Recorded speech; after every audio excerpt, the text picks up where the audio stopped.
Anak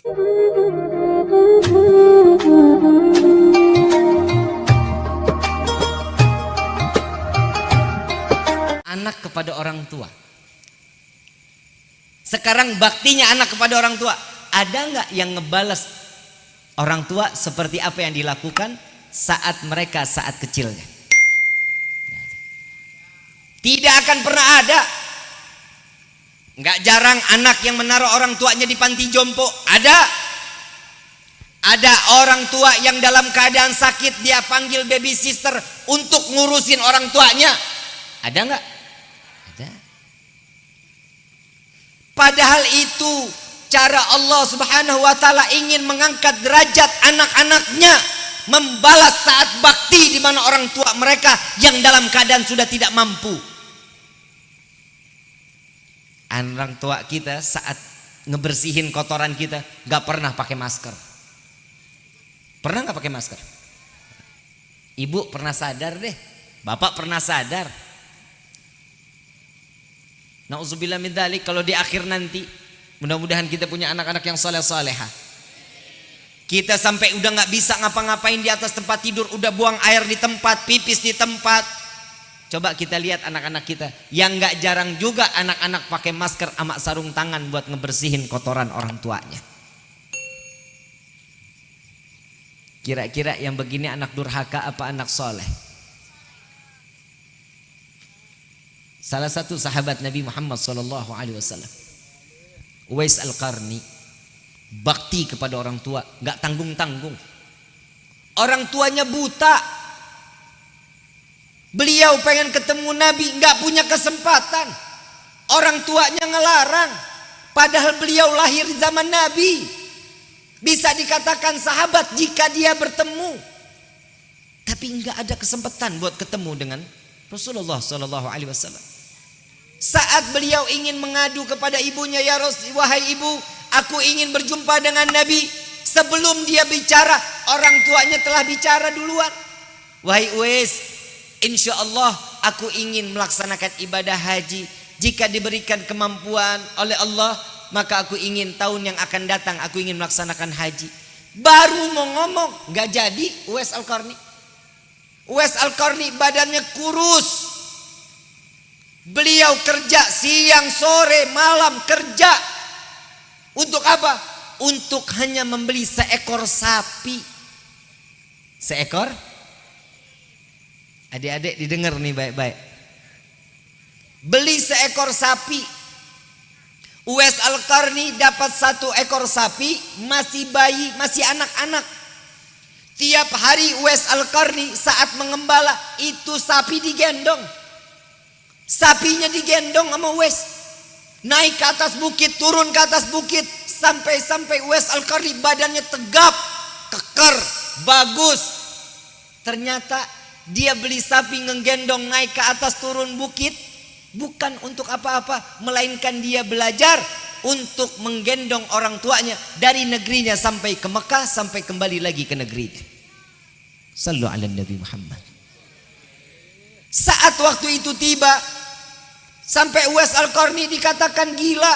Uwais Al-Qarni no udah gila no Uwais no. Kenapa? Sapi digendong bukan orang tuanya. Tapi saat haji, orang tuanya berada di dalam kendaraan pundak dari seorang anak. Beliau nggak tega ninggalin orang tuanya, nggak mau orang tua dalam keadaan susah, nggak mau. Sampai Nabi SAW menyerukan kepada Sayyidina Ali dan Sayyidina Umar, akan datang setelah wafatku 1 rombongan yang di dalamnya terdapat yang bernama Uwais Al-Qarni. Siapa dia ya Rasulullah? Dia seorang anak muda yang terkenal di langitnya Allah, yang disebut-sebut oleh para malaikatnya Allah. Beliau tidak masyhur di bumi, tapi beliau masyhur di akhirat. Beliau masyhur di arsy-Nya Allah. Malaikat nggak ada henti-hentinya membicarakan Uwais Al-Qarni. Bukan orang yang pandai beribadah ribuan rakaat, bukan. Bukan orang yang hafal Al-Quran, bukan. Tapi beliau mendapatkan omongan dari para malaikat karena orang tersebut, Uwais Al-Qarni, baktinya kepada kedua orang tuanya. La ilaha illallah. Syukur yang masih ada orang tua di hadapan kita saat ini. Syukur tahadutan bi nikmah. Nikmat yang paling besar saat dimana orang tua masih ada di depan mata kita. Cium tangan habaib, cium tangan ulama, cium tangan kiai. Enggak penting dan enggak wajib. Orang tua kalian, cium tangannya. Allah akan angkat derajat seorang anak bagaimana baktinya anak kepada orang tuanya. Enggak ada orang tua, enggak ada anak yang sukses kalau bukan karena doa orang tua, enggak ada. Semua karena suksesnya seseorang tergantung bagaimana dia kepada kedua orang tuanya. Sampai Imam Syafi'i radhiyallahu anhu waradahu, beliau mengatakan, "Hei para anak-anak, sekaya apapun kalian memberikan uang bermiliar-miliar kepada kedua orang tua kalian, kalian membuat bahagia mereka dengan menjalankan ibadah haji dengan cara kalian menggendong orang tua mereka dari mulai negerinya sampai ke Mekah sampai kembali lagi ke negerinya. Wallahi, jika satu waktu pernah menyayat hati orang tua sampai meneteskan air mata, tidak akan pernah anak tersebut dimasukkan ke dalam surga. Haram surga untuk anak tersebut." Jangan main-main. Orang tua kita kalau nangis gak pernah di depan kita, gak pernah. Orang tua kita nangis langsung di hadapan Allah. Jika itu terjadi, siap-siap bala dan bencana untuk anak-anak tersebut. Sampai Nabi SAW didatangi oleh sahabat, "Ya Rasulullah, sudahkah aku berbakti kepada kedua orang tuaku? Semua aku berikan kepada kedua orang tuaku. Aku membawa kedua orang tuaku dari Yaman sampai ke Mekah, sampai kembali lagi ke Yaman, tidak turun dari gendonganku," katanya. Apa jawaban Nabi SAW? "Wallahi, apa yang kau telah jalani belum dapat membalas satu hembusan nafas di mana engkau dilahirkan ke dunia ini." Orang tua ini nomor satu, hati-hati nih, hati-hati. Wallahil azim, tidak ada anak yang bisa bagus di dalam kehidupannya tanpa doa dari orang tuanya. Gak mungkin. Sama-sama kita baca doa buat orang tua, boleh? Bismillahirrahmanirrahim. Rabbighfirli wa liwalidayya, Rabbighfirli wa liwalidayya, Rabbighfirli wa liwalidayya, Rabbighfirli wa liwalidayya, Rabbighfirli wa liwalidayya, warhamhuma kama rabbayani shaghira. Ringan doanya, ringan. Tapi di situ Allah Subhanahu wa taala akan memberikan keberkahan kepada anak tersebut. Jangan takut. Allah pasti pandang kita bagaimana kita taatnya kepada orang tua kita. Kita sama guru luar biasa, sama orang tua kurang ajar luar biasa.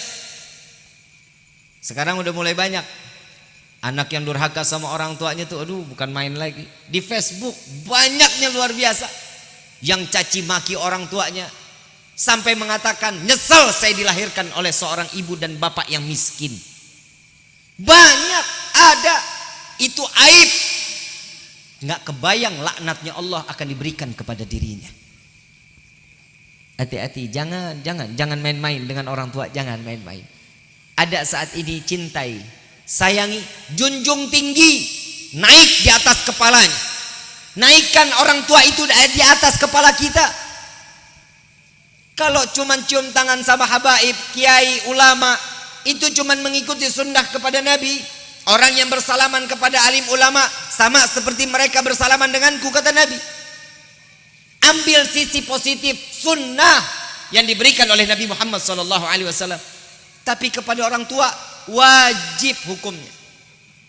Kepada orang tua apa hukumnya? Nangis di hadapan Allah untuk orang tua. Selalu berdoa, "Ya Allah, bahagiakan kedua orang tua kami dunia wal akhirah." Minta kepada Allah, "Ya Allah, jadikan tangan kami yang selalu berbuat dosa ini untuk menggenggam tangan kedua orang tua kami sampai kami masuknya ke dalam surga."